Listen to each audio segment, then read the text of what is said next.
เบิ่งได้คนกินเตยนี่นายยุ่นนาย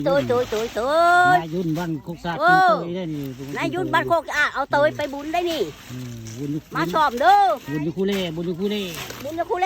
นี่ดาวิธีเอาเตย13นี่เอาเตยไปกินกันนี่บุญบวชบุญหกกองบัว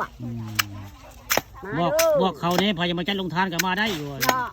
วันที่12 13บุญกองฮดในคุเล่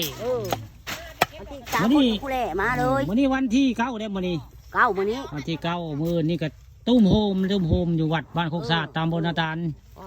มีบุญกองฮดยาคุเล่ต่อจากยาคุลูเนาะจากก่อนยาคุลูได้มื้อนี้เป็นขี้ของยาคุเล่ที่เป็นบุญกองฮดมื้อนี้ยาคุลูมันก็มานำอยู่ได้ยาคุเล่เจ้าวาดเพิ่นบ่ได้มาได้มื้อนี้มาแต่ยาคุลูอันนี้ก็มีผู้ใหญ่พาดเลยกำนันพาดได้มาเลยนี่แหละการเอาเตยบ่ได้ง่ายได้เอาเตยหัน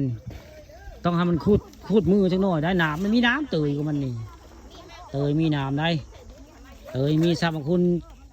2-3อย่างบ่ได้เกงก็ได้สารพิษสัตว์ปูนอนก็คักเต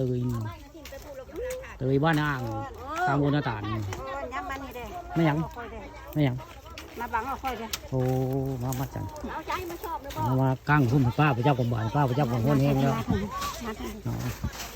บ้านนี้อันคนเอาเตยคือสีโหดเฮงแล้วบ้านนี้ก็ตากล้องก็ได้มากับผมหัวลาป้าได้ป้ามีท่านนักพากย์เลยคนโหดเฮง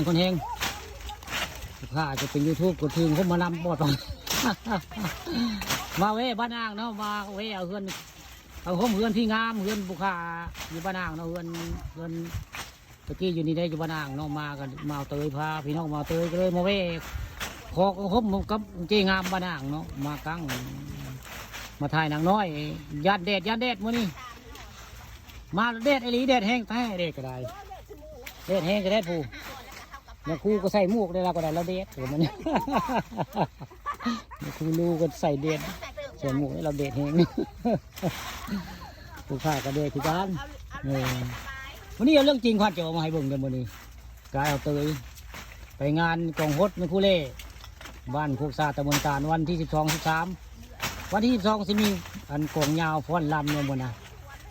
วันที่12 13วันที่12ได้เริ่มวันที่12ชวนแล้วบอกบุญไหวพายยังมาการลงทานกับมาเด้อยังคูเล่เนาะบ่ได้ว่าหยังใครมีจิตใจศรัทธาอยากทำบุญทานกับมาได้วันที่12